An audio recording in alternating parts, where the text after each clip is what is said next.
शिव कौन है?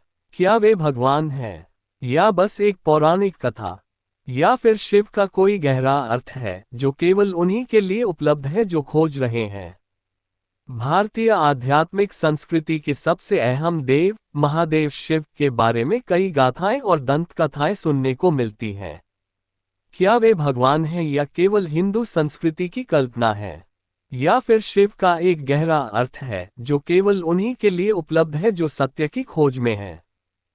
शिव शून्य है। आज के आधुनिक विज्ञान ने साबित किया है कि इस सृष्टि में सब कुछ शून्यता से आता है और वापस शून्य में ही चला जाता है।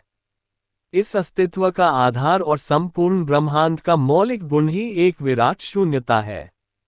उसमें मौजूद आकाशगंगाएं केवल छोटी मोटी गतिविधियां हैं जो किसी फुहार की तरह हैं। उसके अलावा सब एक खालीपन है जिसे शिव के नाम से जाना जाता है। शिव ही वो गर्भ हैं जिसमें से सब कुछ जन्म लेता है, और वे ही वो गुमनामी हैं जिनमें सब कुछ फिर से समा जाता है। सब कुछ शिव से आता है और फिर से शिव में चला जाता है। शिव अंधकार हैं, तो शिव को अस्तित्वहीन बताया जाता है, एक अस्तित्व की तरह नहीं। उन्हें प्रकाश नहीं, अंधेरे की तरह बताया जाता है। मानवता हमेशा प्रकाश के गुण गाती है क्योंकि उनकी आंखें सिर्फ प्रकाश में काम करती हैं। वरना सिर्फ एक चीज जो हमेशा है, वो अंधेरा है। प्रकाश का अस्तित्व सीमित है क्योंकि प्रकाश का कोई भी स्रोत, चाहे वो एक बल्ब हो या फिर सूर्य, आखिरकार प्रकाश बिखेरना करना बंद कर देगा। प्रकाश शाश्वत नहीं है, ये हमेशा एक सीमित संभावना है क्योंकि इसकी शुरुआत होती है और अंत भी।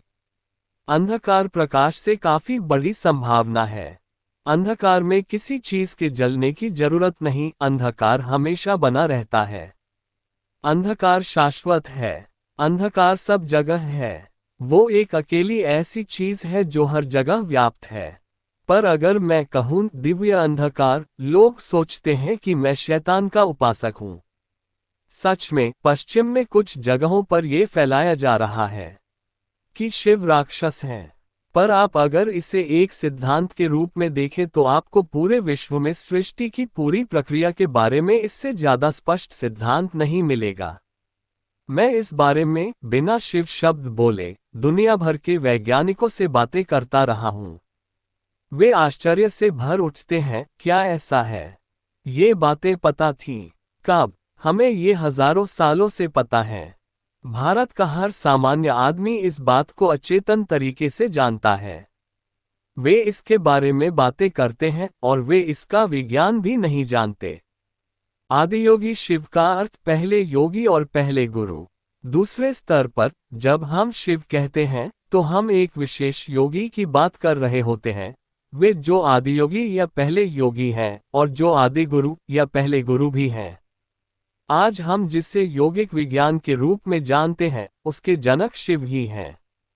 योग का अर्थ अपने सिर पर खड़े होना या अपनी सांस को रोकना नहीं है। योग इस जीवन की मूलभूत रचना को जानने और इसे अपनी परम संभावना तक ले जाने का विज्ञान और तकनीक है। योग विज्ञान का पहला संचार कांति सरोवर के किनारे हुआ, जो हिमालय में केदारनाथ से कुछ मील दूर पर स्थित एक बर्फीली झील है। यहाँ आदियोगी ने इस आंतरिक तकनीक का व्यवस्थित विवरण अपने पहले 7 शिष्यों को देना शुरू किया। ये 7 ऋषि आज सप्तर्षि के नाम से जाने जाते हैं। ये सभी धर्मों के आने से पहले हुआ था। लोगों के द्वारा मानवता को बुरी तरह विभाजित करने वाले तरीके तैयार किए जाने से पहले मानव चेतना को ऊपर उठाने के सबसे शक्तिशाली साधनों को सिद्ध किया और फैलाया जा चुका था। आज मानवता इस तरह से विभाजित है कि उसे फिर से एक करना लगभग असंभव लग रहा है। शिव एक ही शब्द के 2 अर्थ। तो शिव शब्द वो जो नहीं है और आदियोगी दोनों की ही ओर संकेत करता है, क्योंकि बहुत से तरीकों से ये दोनों पर्यायवाची हैं। ये जीव जो एक योगी है और वो शून्यता जो सृष्टि का मूल है, दोनों एक ही है। क्योंकि किसी को योगी कहने का मतलब है कि उसने ये अनुभव कर लिया है कि सृष्टि वो खुद ही है। अगर आपको इस सृष्टि को अपने भीतर एक क्षण के लिए भी बसाना है, तो आपको वो शून्यता बनना होगा। सिर्फ शून्यता ही सब कुछ अपने भीतर समा सकती है। जो शून्य नहीं, वो सब कुछ अपने भीतर नहीं समा सकता। एक बर्तन में समुद्र नहीं समा सकता। ये ग्रह समुद्र को समा सकता है, पर सौर्य मंडल को नहीं समा सकता। सौर्य मंडल ग्रहों और सूर्य को समा सकता है, पर बाकी की आकाश गंगा को नहीं समा सकता। अगर आप इस तरह कदम दर कदम आगे बढ़ें, तो आखिरकार आप देखेंगे कि सिर्फ शून्यता ही हर चीज को अपने भीतर समा सकती है। योग शब्द का अर्थ है मिलन। योगी वो है जिसने इस मिलन का अनुभव कर लिया है। इसका मतलब है कम से कम एक क्षण के लिए वो पूर्ण शून्यता बन चुका है। शिव शब्द के दो अर्थ योगी शिव और शून्यता एक तरह के पर्यायवाची हैं, पर फिर भी वे दो अलग अलग पहलू हैं। क्योंकि भारतीय संस्कृति द्वंद्व से भरी है, इसलिए हम एक पहलू से दूसरे पहलू पर आते जाते रहते हैं। एक पल हम परम तत्व शिव की बात करते हैं, तो अगले ही पल हम उन योगी शिव की बात करने लगते हैं जिन्होंने हमें योग का उपहार दिया है। शिव के बारे में लोगों की कल्पना।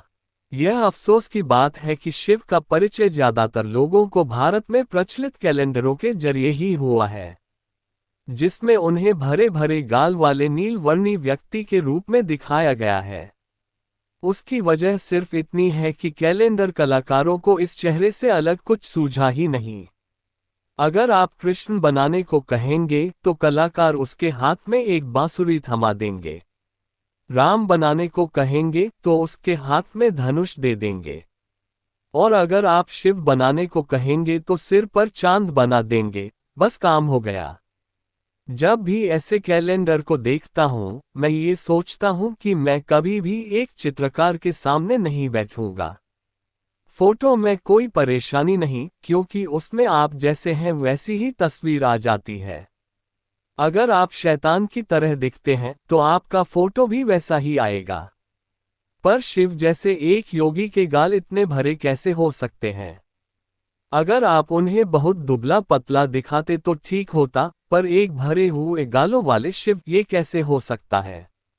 योगिक परंपरा में शिव को भगवान की तरह नहीं देखा जाता। वे एक ऐसे जीव थे जिनके चरण इस धरती पर पड़े और जो हिमालय क्षेत्र में रहे। योगिक परंपराओं के स्रोत के रूप में मानव चेतना के विकास में उनका योगदान इतना जबरदस्त है कि उन्हें अनदेखा नहीं किया जा सकता। हजारों साल पहले हर उस तरीके की खोज की जा चुकी थी जिससे मानव तंत्र को परम संभावना में रूपांतरित किया जा सकता है।